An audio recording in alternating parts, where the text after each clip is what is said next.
10:7. Ang tanong kasi dito, kung ang Revelation 10:7 ay si Brother Branham ba? Ngayon, kung hindi si Brother Branham, sino siya? Yan po yung ang pupuntuhin natin. So, buksan po natin yung Revelation 15 verse 7. Ang sabi niya dito, but in the days of the voice of the seventh angel, when he shall begin to sound, the mystery of God should be finished. Yan po yung declaration dito sa Revelation 10:7. Brother Mina, pwede ba natin ma-i-plus natin yung message? Pwede natin i-plus, mayroon diyang 17 na wording ni Brother Branham kung ano ang ministry ng seventh angel in these last days. I-type mo lang Revelation 10:7, lalabas siya dyan. Ngayon, ang pagkaintindi ko kasi dito sa Revelation 10:7 ay, ang prophet ay ginamit dito sa Revelation 10:7. Ano ang purpose niya? Fulfilling Malachi chapter 4 verse 5 and 6. Okay, basahin natin. Revelation 10:7, ayan yung una. Sabi niya, notice, it was to be the seventh angel message. Hindi sinabi dito na seventh angel, no? But the seventh angel message, the message of the seventh angel, no? It was to be the seventh angel's message that was to reveal the seventh seal. Revelation 10:7. So, itong Revelation 10:7, it is the seventh angel message to reveal the seventh seal. Yan po yung declaration of prophet. Now, you'll find it. See, and he saw this angel came down, put his foot on the land and on the sea. Ang tinutukan niya dito ay si Jesus Christ. Representing angel. Ang tawag natin dito ay Christophany. No? Na bumababa. Itong bumababa na ang kanyang tawag nito, yung kanyang paa ay nasa lupa at saka sa dagat ay representing ito kay Jesus Christ. At yun ay nakalagay doon sa Revelation chapter 1. No? Ito yan. Put his foot on the land and on the sea, that was Christ. Sabi niya, that was Christ. Man, the rainbow over his sea, notice him. You will find him in Revelation chapter 1, yung sinabi ni Barbanam. Itaas mo na ang bago mo yan. Again, with the rainbow over his sea, look up the jasper and sardius and so on. So, pinapakita ng prophet dito na itong Revelation 10:7 ay mayroong voice. Ano yung voice doon? So, turning back the heart of the children back to the fathers. Amen? So, buksan natin yung Malachi chapter 4. Ang sabi nga dito, ano ang ministry nitong seventh angel? Mayroon siyang ministry sapagkat ang declaration doon sa Ohio River, ang sabi ng declaration kung paano si John the Baptist ay sinugo for the first coming of Christ, Brother Branham used by God to forerun the second coming of Christ. Amen? So marami pong witness yan. So ano ang purpose ni Brother Branham? Ano ang ministry niya? To turn back the heart of the children back to the Father. Amen? Yun yung fulfillment. Malachi chapter 4. Si Brother Branham po ay isang Gentile. So, si Brother Branham ay restore niya yung Gentile people back to the apostolic fathers natin. The Pentecostal fathers, yun ang sabi po niya. Sabi niya, chapter 4, verse 5 and 6. Behold, I will send you Elijah the prophet before the coming of the great and grateful day of the Lord. Dalawa po yun. The great day of salvation and the grateful day before the coming of the second coming of Christ. Mayroon pong forerunner. Pangalawa, a nation turn the heart of the father to the children, and the heart of the children to their fathers. Yes, I come and smite the earth with a curse. No? Bago yung sumpa sa lupa, ay kailangan mo nang ma-fulfill yung turning the hearts of the children back to the Father. Ngayon, sa panahon pa ni John the Baptist, ay na-fulfill natin yung Malachi chapter 4, verse 5 and 6. Na-fulfill na ba? Hindi pa. Yung part A ay na-fulfill sa kapanahonan niya. Yun po yung nakalagay doon sa Lucas chapter 1, verse 17. Okay. Luke 1:17. Basahin po natin, no? Para makita natin. Ayan. And he shall go before him in the spirit and power of Elias, to turn the hearts of the father to the children. Itong father na to ay itong mga Pharisees, no? Mga Sadducees sa kapanahonan nila, na kailangan silang, ang puso nila ay may balik doon sa mga children. Na ang children dito tinutukoy, yung mga fishermen, na kung saan yun ang mga disciple ni Cristo. And the disobedience to the wisdom of the just to make greedy a people preferred for the Lord. So yun po yung yun po yung fulfillment. Pero pinutol na po dyan.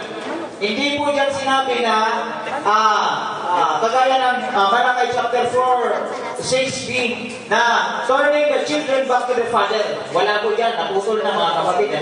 So ibig sabihin, ito ay kapanahunan fulfilling ng Malakay chapter 3 verse 1. Yan po yun. So, ano ang ministry ng Revelation 10:7? Ano ang ministry ng Revelation 10:7? He has a voice. From the very beginning of ministry,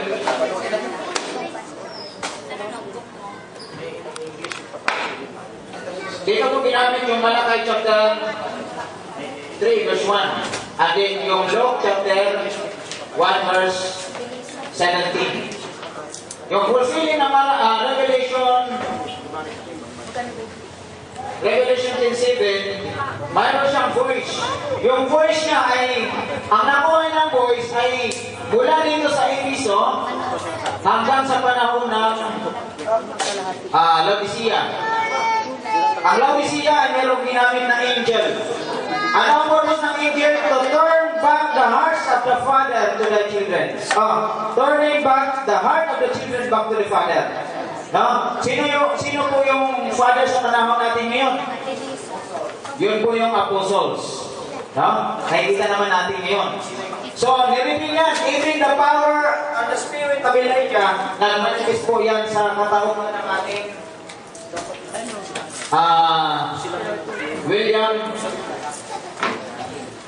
William Marion Branham. Ang sabi ng prophet, the spirit that was in Elijah at John the Baptist ay nag-manifest po sa kanya. No?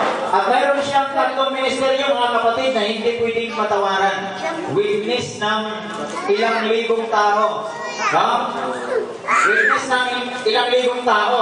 At dineclare niya na sinabi niya, itong prophet na to, yung seventh angel na to, he was the vindicated prophet of the age of Laodicea. Buksan natin yung isa pa, Baraminan. Yung quote ni Brother Branham, although nasa pergamian to. Yung quote na sa Revelation 10:7, ibaba ko lang doon sa hit list.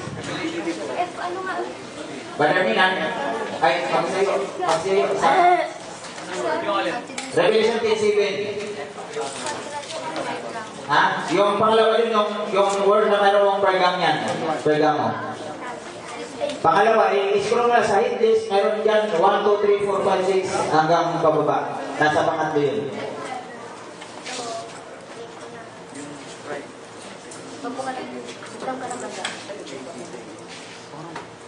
Ang sabi na roon, itong Revelation 10:7, siya ang gagamitin ng tinig bago dumating yung pagparito ng ating Panginoong Kristo.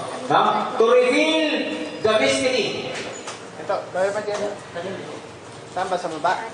Ayan yan But right after the death of the fathers, no one seems to know the exact truth. No? But right after the death of the father,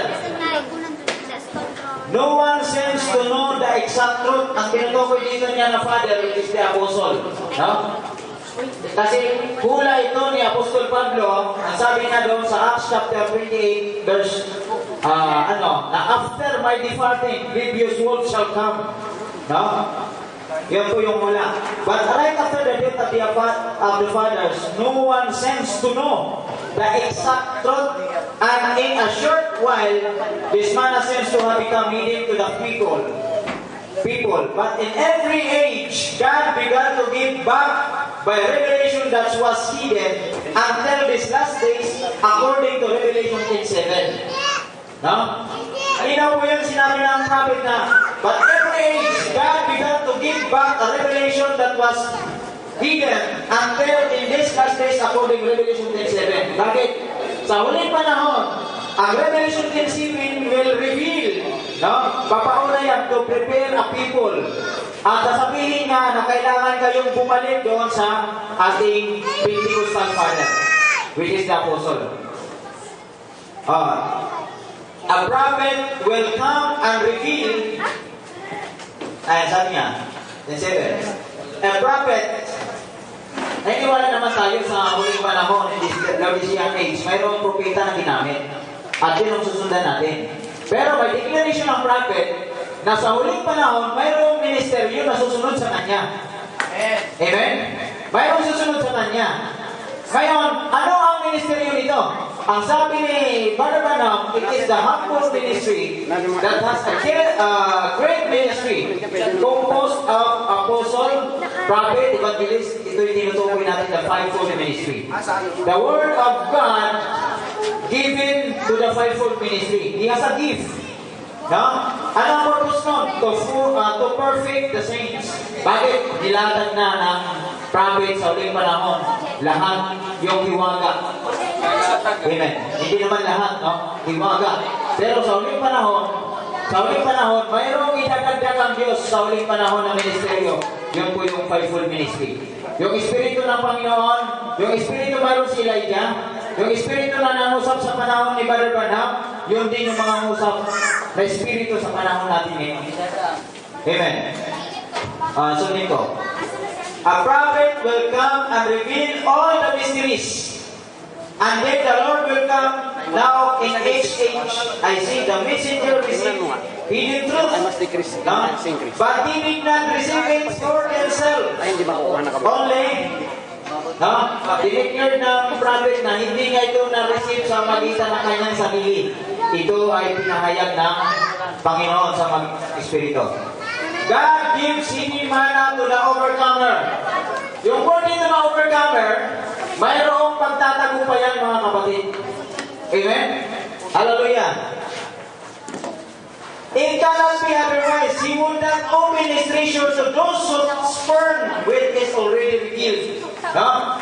Pag nag-ignore ka doon sa bagay na pinahayag ng prophet at nagkaroon ka ng pagkukulong, hallelujah, ang sabi niya, hindi papahayag sa iyo yung hidden treasure mayroon doon sa binibigay ng prophet. Amen? So yun po yun.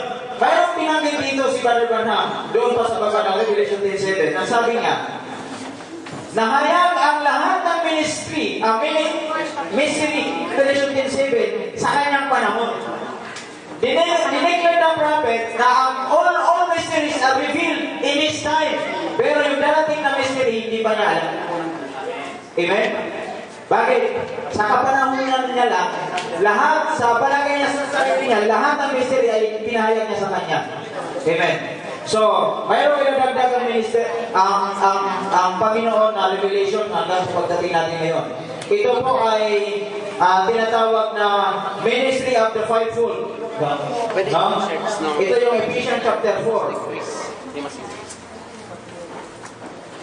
Ito po yun. Ipinayag sa prophet, siya yung fulfillment ng Malakay chapter 4. 4:6b. Ang kanyang ministeryo ay turning back the hearts of the children back to the Father. So yan po yung ministeryo niya. Pangalawa, dahil wala na yung prophet, ang sabi sa Acts chapter 16, yung voice of the prophet ay nangungusap hanggang sa panahon natin ngayon sa pagitan ng kanyang salita. Amen? So yun po yun. Ngayon sa huling panahon, mayroong ministeryo ang fivefold. Anong ministeryo niya? Mayroong ipinahayag ang prophet, even Jesus Christ na pahayag sa magitan ng Espiritu dito sa fivefold na reveal. Ang purpose nito, ang ministeryo niya to perfect the saints. Bakit? Mayroon silang revelation, mga kapatid. No? May revelation sila. Praise the Lord. So, mayroon na lang daw ako 5 minutes. So, ito yun. Ephesians chapter 4, verse 11. Tingnan po natin. Mayroon daw tayong isang, sa 1 Corinthians chapter 12, mayroon tayong isang espiritu na natanggap. Lahat tayo ay nakainom ng isang espiritu. Yung espiritu na nakusap sa panahon ni John, Jesus Christ, at sa magitan ng prophet, ganun din espiritu na ating iniinom sa panahon natin ngayon. I like the pamilya. Verse 8, wherefore he said, when he ascended up on high, he lead captivity captives and gave gifts unto men. Now that he ascended, what is but that he also descended first into the lower parts of the earth, and he that descended is the same also that ascended up far above all heavens, that he might fill all things, and he gave some apostles, and some prophets, and some evangelists, and some pastors, and teachers, for the perfecting of the saints, for the work of the ministry, for the edifying of the body of Christ. So, yun po yung purpose nyo. Ngayon, ang tanong, si Brother Branham ba yung Revelation 10:7? Ginamit lang si Brother Branham to reveal the mystery sa kanyang panahon. Ang tawag natin dyan, precursor, pauna. Sapagkat si Brother Branham ay isang hintil, ang restoration para sa mga Hudyo, hindi po hintil ang gagamitin. Ang gagamitin po dyan ay yung Hudyo fulfilling in Revelation 11 verse 15. Amen? So, basahin po natin yung Revelation 11:15. Sabi niya, and the seventh angel sounded, and there were great voices in heaven saying, the kingdom of this world shall become the kingdom of our Lord and of His Christ, and He shall reign forever and ever.